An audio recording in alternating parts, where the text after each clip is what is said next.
दोस्तों नमस्कार, जय हिंद जय भारत। नाम रमेश सिंह, ठगी पीढ़ी जमा करता तब जब संगठन राष्ट्रीय महासचिव। दोस्तों, आप लोगों के बीच में फिर उपस्थित हुआ हूँ कुछ नई जानकारी के साथ। मैंने बताया था आपको कल कि झारखंड हाई कोर्ट का भी जो कल तारीख लगी हुई थी उसका भी जो निर्णय आया है, और जो हाई कोर्ट झारखंड ने कहा है, देखा जाए वो झारखंड राज्य के लिए यानी हाई कोर्ट के चीफ जस्टिस संजय कुमार मिश्र व जस्टिस आनंद सेन की खंडपीठ में चिटफंड घोटाले मामले में निवेशकों के पैसे वापसी को लेकर दाखिल याचिका पर सुनवाई करते हुए के बाद उन्होंने जो अदालत ने राज्य सरकार को उन्होंने कहा था, जो कॉपर फंड बनाने की बात कही थी, कमीशन बनाने की बात की थी, और सुप्रीम कोर्ट के रिटायर्ड जज की बात की थी। तो दोस्तों, उन्होंने जो चीज़ें कही थी, यानी देखा जाए उसमें 200 करोड़ का राज्य सरकार से कहा, 200 करोड़ का जो है क्षतिपूर्ति राहत कोष की बात की, जो है कि 200 करोड़ फंड, जैसे पश्चिम बंगाल में हुआ था, ममता बनर्जी सरकार ने 500 करोड़ का एक पैकेज दिया था, उसी तरह की इन्होंने बात की है, झारखंड हाई कोर्ट ने की है। और रिटायर्ड जज की जो बात हुई है, रिटायर्ड जज की, सुप्रीम कोर्ट का रिटायर्ड जज जो है, इस पर एक वो बनाया जाएगा, इसका जैसे लोढ़ा कमेटी बनाई गई थी। तो दोस्तों, जहाँ तक अपना मानना है, सहारा हो के मामले में हो और या पीएचईएल इंडिया या अन्य, ऐसे कई बार जो है कमेटियों का गठन हुआ, लोढ़ा कमेटी का गठन हुआ सन 2016 से लेकर आज तक।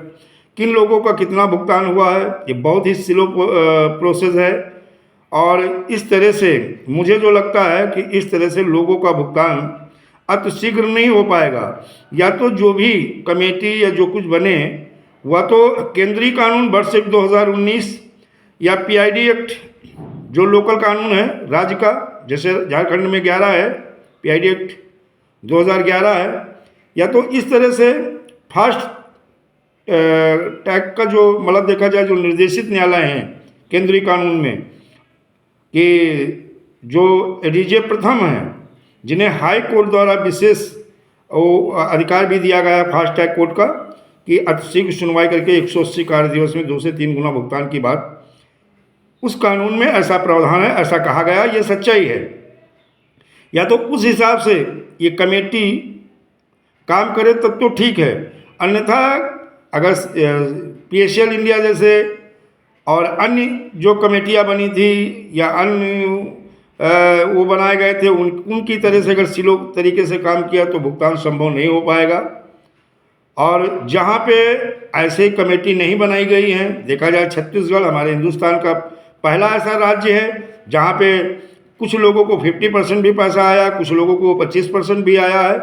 तो जिस तरह से वहाँ बगैर कमेटी बना के उस काम को ईमानदारी और अच्छी नियत और मंशा के साथ काम किया गया, और ये तभी संभव है जब आप लोग एकजुट होके कोर्ट में लड़ रहे हो। अच्छी बात, कोर्ट से लेकर रोड तक आपको लड़ना होगा, आंदोलन करना होगा, सरकार के ऊपर दबाव बनाना होगा, क्योंकि इस चीज़ को लिखित में कई बार कहा गया, जैसे माननीय प्रधानमंत्री महोदय ने कहा था कि नोटबंदी के बाद मैंने 3 लाख कंपनियां बंद करवाई थी, उनसे लिखित में मांगा था आपने कंपनी बंद करवाई, अच्छा काम किया, कुछ डायरेक्टरों को जेल में भेजा, अच्छा काम किया। लगभग 1.5 से 2 करोड़ लोग बेरोजगार हो गए तो भी कोई बात नहीं, लेकिन इन पीड़ित जमाकर्ताओं का क्या दोष है, जिन्होंने अपने मेहनत की कमाई का इन कंपनियों में पैसा, जो सरकार द्वारा ही, चाहे वो केंद्र सरकार हो चाहे राज्य सरकार हो, इनकी अथॉरिटियों द्वारा ही रजिस्टर्ड कंपनियां थी, बाकायदा इनकी एडिट की जाती थी।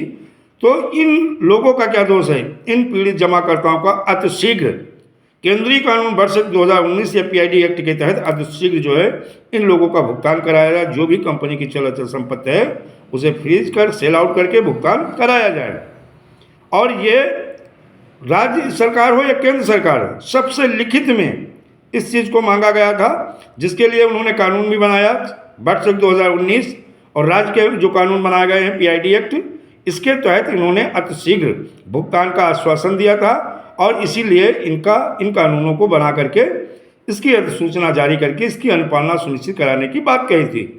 तो इसी के तहत अतिशीघ्र भुगतान कराएं, और अतिशीघ्र भुगतान हो जाए तो सारी समस्या का समाधान हो जाएगा।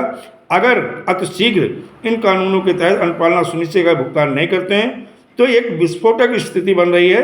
फिर हिंदुस्तान के 42 करोड़ पीड़ित जमाकर्ता बहुत आक्रोशित हैं। ये पीड़ित फिर एक बड़े आंदोलन के लिए कमर कस चुके हैं और सत्ता में बैठे हुए समस्त राजनीतिक पार्टी जो सत्ता में है या विपक्ष में है, जो भी हैं, अगर इस समस्या का शीघ्र समाधान नहीं होता है तो ये जनता जनार्दन है, ये उखाड़ फेंकेगी और आपको सही जगह आपकी दिखा देगी। इसीलिए मैं कहता हूँ, इन ठगों का संरक्षण बंद करिए, इन्हें बचाना बंद करिए। इन 42 करोड़ पीड़ित जमाकर्ताओं को भुगतान के लिए जो कानून बनाए अतिशीघ्र इसकी अनुपालना सुनिश्चित करवा करके भुगतान करवाएं। और कोर्ट में भी लड़ना होगा, रोड पे भी लड़ना होगा। और जो पुलिस प्रशासन द्वारा फर्जी मुकदमे अभिकर्ताओं पर पंजीकृत किए जा रहे हैं, ये निवेशकों के भुगतान में बाधा बनेंगे, ये तय हैं। कैसे बनेंगे मैं आपको इसको भी बताऊंगा कि अब यही अभिकर्ता ही आवेदन करवा रहे हैं, अभिकर्ता ही भुगतान की लड़ाई लड़ रहे हैं। जब इनको आप जेल भेज दोगे तो क्या पुलिस इन पीड़ित जमाकर्ताओं के भुगतान के लिए इनका आवेदन करवाएगी या इनका भुगतान करवाएगी? ये कुछ नहीं, केवल भुगतान के लिए बाधा बने। इसलिए हर निवेशक से हम यही कहेंगे, आप बात को समझें, अभिकर्ताओं के साथ मिलके कंधे से कंधा मिला करके आप अपने आवेदन जो जैसे उत्तर प्रदेश के हैं वो PID एक्ट में आप अपना आवेदन करें, शिकायत दर्ज कराएं, इसका निस्तारण होगा। वर्ष एक्ट 2019 के तहत आप आवेदन करिए, सबका भुगतान होगा। एक साथ खड़े रहने की ज़रूरत है। और ये जो पुलिस प्रशासन कर रहा है, ये आपके भुगतान को लेकर के बाधा बनेंगे। आप मेरी आज नहीं, बहुत पहले भी बहुत सारे मुकदमे पंजीकृत करवा दिए थे लोगों ने। बाद में वो पछता रहे हैं कि अगर हमने अपने अभिकर्ताओं के ऊपर मुकदमा पंजीकृत नहीं कराया होता तो शायद आज आवेदन और या भुगतान की जो प्रक्रिया शुरू हुई है इसमें वो लोग हमारा सहयोग करते। तो दोस्तों, इस बात को विशेष ध्यान रखना। अगर हमारा वीडियो अच्छा लगे तो लाइक करें, सब्सक्राइब करें। जय हिंद, जय भारत, वंदे मातरम।